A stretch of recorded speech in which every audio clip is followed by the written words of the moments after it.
Hi, welcome back. I'm Dr. Andrea Purcell, and you are watching Straight from the Doctor's Desk, where natural medicine is used as the first resort to help you achieve the health and the life that you love. Did you know that every day in the US, over 3,000 women enter menopause? And we are in a series about menopause, and this week we're talking about the menopausal effects on the genitourinary system. This is not a popular patio topic of discussion, but it is an important one because there are a lot of women suffering out there right now with vaginal and urinary symptoms as a direct result of menopause, and it's just needless suffering. Doesn't have to be that way. What if you didn't have to suffer? You don't have to suffer in silence anymore. What if you could feel better and then your relationship with your partner could be better? What if this topic is really hurting your marriage right now because of the inability to be intimate? So if that's you, I'm really glad that you're here. I like to say that natural medicine helps to change lives for the better.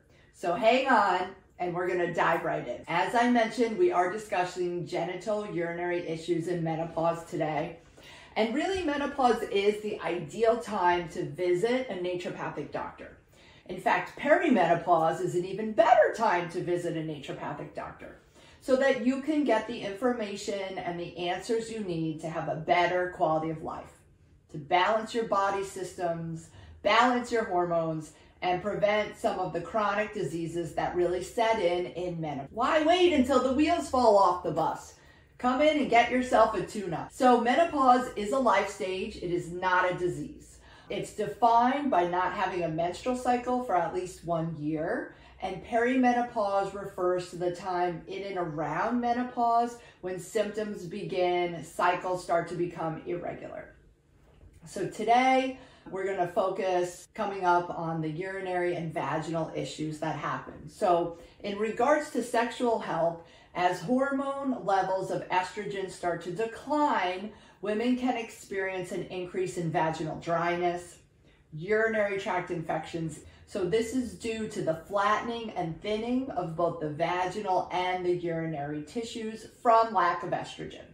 When this happens, the tissue is less likely to bounce back from the movement of intercourse or wiping. It's just not as bouncy, the tissue. There tends to be more of a drag put on the urethra and the vaginal tissue because the tissue is flattened and it just doesn't have the elasticity that it had from estrogen. So vaginal health really starts to suffer with declining hormone levels, and it is common for women to get an increase in vaginal infections and experience dryness. So libido is going to change, and the hormones involved with vaginal health include DHEA, testosterone, and estrogen. DHEA and testosterone can help influence libido and tissue health, and then estrogen counteracts the dryness. Vaginal tissue remains plump and juicy with more estrogen. So with the declining hormone levels, the tissues lose their elasticity, and then it does lead really to the dryness, and then the burning, and then the pain with intercourse, which is what we don't want.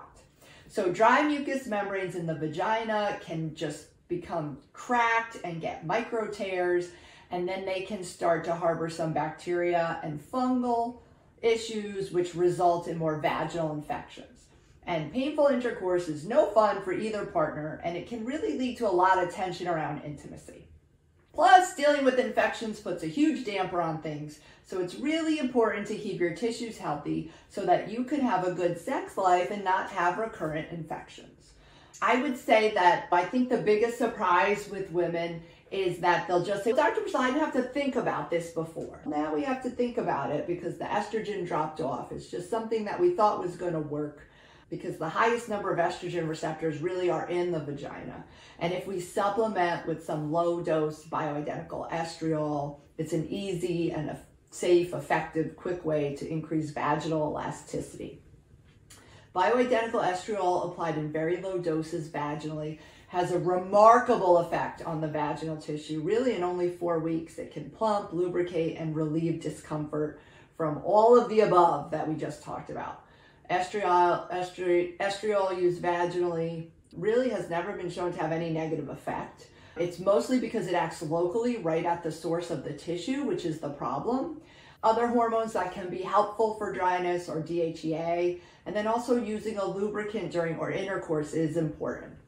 Women treated with a vaginal application of estriol reported like a 68% improvement in incontinence and a 91% reduction in urinary tract infections. Pretty significant numbers here. Estriol is the weakest form of estrogen and really is effective and well tolerated by most women. You won't be able to get it over the counter though. It's something that would need to be prescribed by a practitioner so that you can be properly monitored. Let's talk about the urinary system next. Mostly UTIs caused by an introduction of bacteria into the urethra. And when it comes to urinary tract infections, they can either be acute with lots of pain and burning and discomfort, or they can be a little low level and under the radar, meaning mild symptoms. Many women just may not even realize that they have one, maybe just a little bit more frequency with urination. It can feel like some pressure above the pubic bone, a little discomfort or stinging, but nothing major, not like those really acute ones. And just as in the situation with vaginal dryness, urinary tissue will thin out from lack of estrogen. So this can lead to urinary incontinence and increased urinary tract infections. And there are a number of things we can do in natural medicine to help support urinary health. So the first thing we want to do is we want to start with good food and proper hydration. We want to eliminate refined sugars and flours. Important to drink at least 64 ounces of water each day. Flush things through. Cranberries are magical little berries. They have a substance within them that actually prevents bacteria from sticking to the walls of the urinary system. And it can be used as a great preventative in juice or capsules, unsweetened cranberry juice, or even just fresh raw cranberries blended. It's a little tart for some though. Unsweet cranberry juice can be tart, as I was saying, so I recommend 2 ounces of the 100% juice in 10 ounces of water, and then you can add about a half a teaspoon of raw honey to it. It'll sweeten it up a bit. These days, there are some great cranberry formulas out there in your local health food stores, and if you take the cranberry and you combine it with D-mannose into a capsule, it can be very effective. Large amounts of animal protein, if you're overdoing the protein, can strain the kidneys. And I really like vitamin C. It can be taken up to bowel tolerance, can vary anywhere between 2,000 milligrams to 10,000 milligrams a day, just as a bacterial killer. It's great for the immune system. And probiotics also can be very helpful at preventing recurrent infections, just putting the good bacteria in so the bad bacteria just move on through and they have no place to park. If you are dealing with a lot of incontinence, it is a more complicated issue and generally requires the support of multiple practitioners. You can start with a visit to your GYN and see what your conventional options are. You can ask for a referral to pelvic floor physical therapy and then just get an assessment there. After that, I would say reach out to your naturopathic doctor and see what natural support can be brought in to complete the picture for you. Yeah, so I hope this kind of debunks some of the information out there regarding menopause and sexual and urinary and vaginal health. And stop by, see me again sometime. Check out some of my other videos on women's health. And you can always visit me on the web at www.drandreapurcell.com. Ciao for now.